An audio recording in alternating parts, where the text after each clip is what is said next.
guys, this is Obvious Nonsense with the Third Triumvirate. I'm Ice to Ice Queen. I'm Alejandra the Great. I'm Malachi Unique. And this video is about our experiences with natural hair in the Black and Latino community.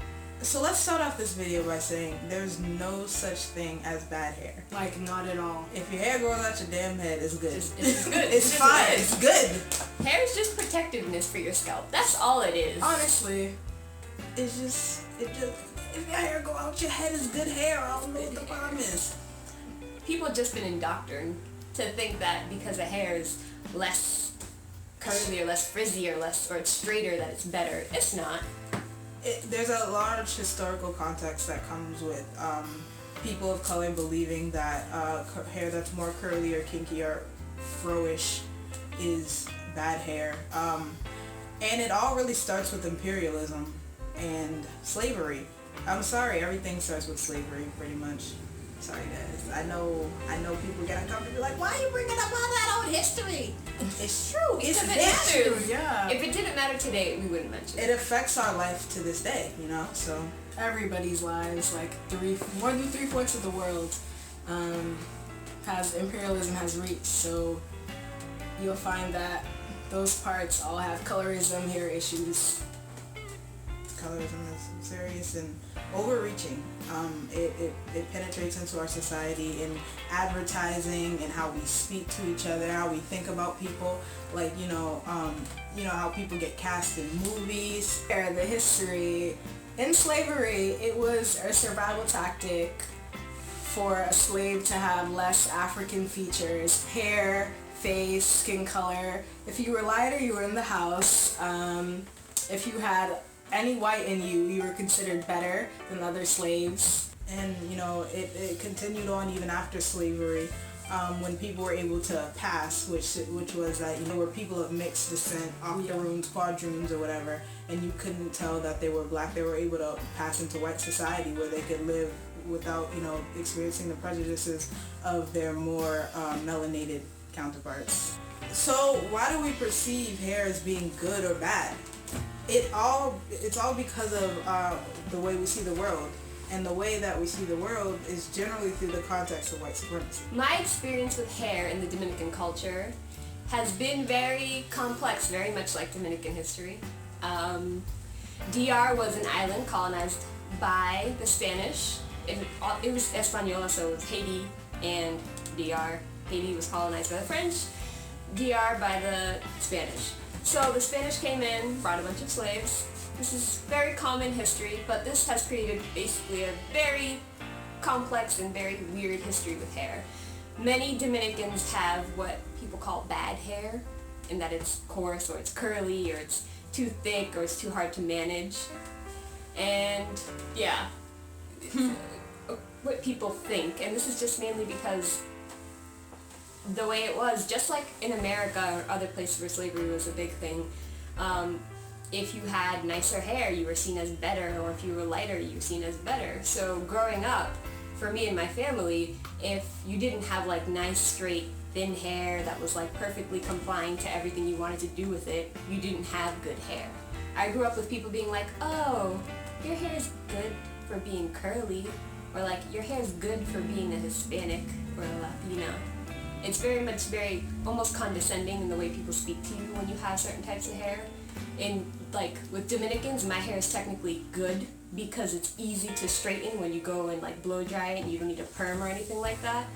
But when I come here to like America, people are like, oh, you have bad hair. Your hair is kinky. Your hair is hard to manage. And I'm like, You have an afro. I have an afro. And I'm like, no, I don't. Where? No, I Where don't. is it? No, I don't. I don't know what you see that I don't see, but it's very difficult. Hair becomes one of like those banes of existence that you have to deal with growing up as a teenager. Like growing up, I thought that my hair was ugly. I was like, my hair is curly, it's frizzy, it's nasty, nobody's gonna think I'm ever cute because my hair's like this. And it's mainly because I grew up in a media where like every model that I saw had straight hair.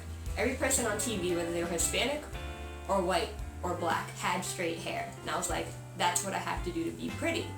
And then you keep growing up thinking that's the only way you can be pretty. And then at some point along the way, you kind of grow up and you realize, no, it's not. To be pretty, you don't have to have straight hair.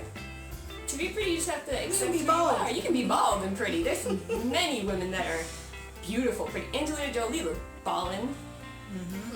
Demi Moore, Amber Rose. Come on, baby. So many beautiful women look bald, have no hair, and no one thinks about that. Lupita has really short hair. Lupita has short hair. Ooh, It's beautiful. She on top. Hey, yep. Hair is just very complex. Alright. So I have a very interesting experience with hair as a Black American. I've been told a lot by a lot of different people that I have good hair because it's kind of curly. And Black people call any hair that has like visible curl, they call that, oh, your hair is straight. It's not. It don't even make sense. We don't make sense. I'm sorry. But yeah, no, so, for a really long time I was told my hair was good. I mean, it was long, it was, curly with wavy or whatever. It was easily straightenable. And it's just ridiculous because I see so many people with the most beautiful froze, undefined, and just natural and shiny and black and just gorgeous. And I think it's just ridiculous that people like that are told their hair is bad. Their hair can, like no matter how long or short it is, it's just about, how easily you can fit into, a white person's view of things. And the interesting thing about me being told that I had good hair for a lot of my life was that I still managed to get involved with that, that thing where you turn, when you hit like preteen years, like right before puberty and during puberty, you just, I don't know if it's for everybody, but I know a lot of Black people, a lot of people of color, that's when they start really noticing themselves as being different and perceiving themselves as being different from, the people who are in charge of society. And that's when they start seeing themselves as ugly. That's when you start thinking about, oh no, my hair is too kinky, or my skin is too dark, my body type isn't, what the magazines want it to be. And it's a really interesting thing, and it's really, it's sad because once you get out of that stage, it's really something you have to grow out of. There's really nothing anyone can really say to you. You just have to kind of realize, because my mom instilled all types of, you're beautiful, you don't need to change. She spent my whole life building me up, and it didn't stop, the world from kind of breaking me down. And it's so hard because, I watch like my younger cousins and stuff like that go through this thing where they're just fine, and then they turn like 9-10 years old, and then they start worrying about, their skin color, their hair type. And, and then for me, it's like, they'll ask me, like, how do you get your hair to do that? Or why can't my hair be like that? And I'm like, this is ridiculous. You have hair that's versatile. You have hair that's beautiful. It grows out of your head. It's good hair. Don't let anyone, shut you down, tell you it's not. And it's just a really sad thing to, to see. After you've gone through it, and then you see it in other, like you see kids going through, and you're like, damn, I know that's something you're just gonna have to grow out of, and I can't help you. So yeah. Then you realize you're fire and you're sexy. Yep. And you're like, damn it, I'm good. Hopefully you realize that. Some people don't, but if you're one of the people who realizes that you turn some random age, you turn like 17, 18, and you're just like, damn, I look good. Which is what happened to all of us pretty much. So my experience with natural hair is pretty recent. I took out my braids about 2 weeks ago, and right after I took out my braids, my mom asks me, when are you putting in braids again? I've been doing protective styles for about a week, just taking care of my hair, my natural hair, the hair that grows out of my head. And she's been giving me the comments about, your hair's not presentable, what are you gonna do with it, you can't go outside like that. I work in a professional environment. I work at Starbucks. I can't have my hair like that around other people, because the way they perceive me will be negative because of my hair, not myself. I'm West African, originally from Sierra Leone, And I'd say the culture around here is one of just hiding it. It's not a thing about bad hair or good hair, although they would both have good hair, I suppose, in my culture. It's just about maintaining it so other people think that, you know, you're professional, or that you look good, or that there's someone you can approach. This is my second time going natural, actually. I did go natural 2 years ago. I think the start of senior year. Was that a year ago? 2 years ago, the start of senior year.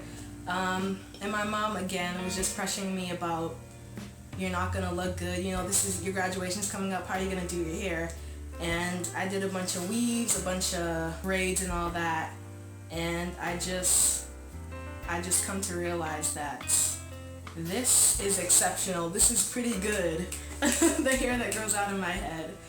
I think that just like all our cultures that have been touched by imperialism, it'll take a while for people to get this thought out of their head that natural hair is something that's bad, that we have to look like Europeans, or that we have to have straight hair, or hair that people will view as good, and we have to change other people's view about hair too, that your hair is just fine. Why is being natural the wave? Like, why is it cool? Why is everyone doing it? Well, I really think it kind of starts with the fact that we're all kind of, you know, waking up, getting woke, as if you will. Woke.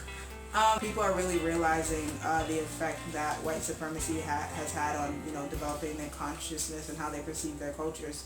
And, you know, especially young people, millennials, we really have that spirit of, you know, fighting for social change and social justice. Like, you know, the people before us back in the, you know, 60s during the civil rights movement and stuff like that. That's the kind of people millennials are really becoming, and what we can, you know, what if we do things properly, what we should be doing, you know, to fight for our rights and to fight for, you know, just the right to be ourselves. And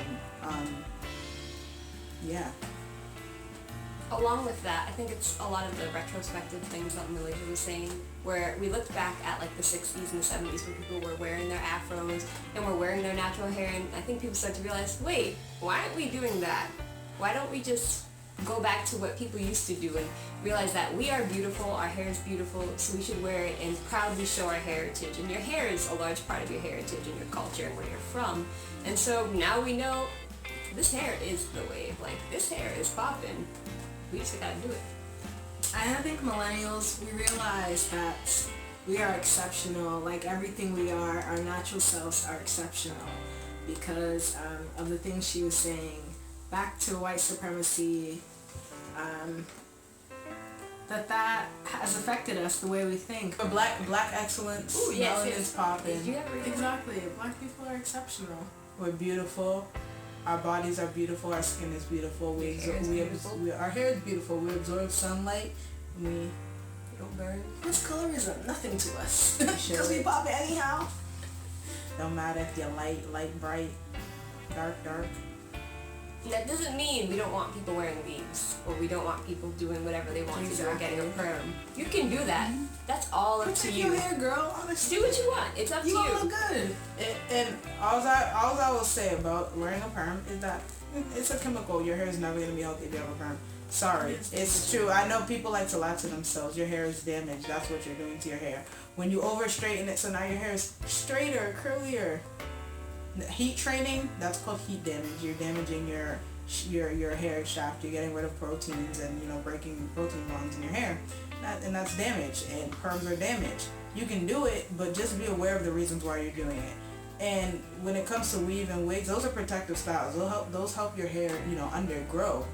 But just be aware of why you're wearing these styles. If you're wearing a style because you don't like the look of your natural self, you may want to reevaluate how you perceive yourself, because that's not a good reason to wear a weave or a wig or braids or twists or whatever. Love your skin that you're in. Love your body that you're in. Love the hair that grows out your follicles. Just love you for you. Don't let white people touch your hair. No, don't. Oh, those demons. If someone's reaching for your hair, instinctually just be like, look at my dab. Bitch, damn. With your fist completely out, just slowly just reach and punch. Just, even if it's this way, just punch. Just be like, look at my dab. Just go out of the way real quick. Just be like, do the Matrix. Just be like, this hair not yours.